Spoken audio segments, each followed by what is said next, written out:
নমস্কার বন্ধুরা, আজকে আমি বানাবো একটি সুন্দর গোল আকৃতির মিষ্টি কুমড়ো। তো মিষ্টি কুমড়োটা আমি একটা শেপ দিয়েই নিয়েছি, দেখতেই পারছো কীভাবে। তারপরে চলে গেলাম আমি কালারের জন্য।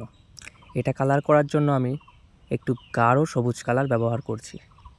তোমরা দেখতেই পাচ্ছ মিষ্টি কুমড়োটা কত সুন্দর শেপ হয়েছে। তো এভাবে আমি অর্ধেকটা গাঢ় সবুজ কালার করে নিলাম, আর বাকি অর্ধেকটা আমি এই যে হালকা সবুজ কালার ব্যবহার করে পুরোটা কালার করে নিচ্ছি। দুটো কালার মিক্স তো আমার করা হয়েই গেছে। এবার আমি বোটাটাকেও একটু কালার করে নিচ্ছি হালকা সবুজ কালারটা দিয়ে। বন্ধুরা, এরকম গোল আকৃতির মিষ্টি কুমড়ো কার কার পছন্দ একটু কমেন্ট করে বলো। আমার বোটাটা তো আঁকা হয়ে গেছিলো। তারপরে আমি একটু ওপরটাতে সাদা কালার মিশিয়ে নিচ্ছি।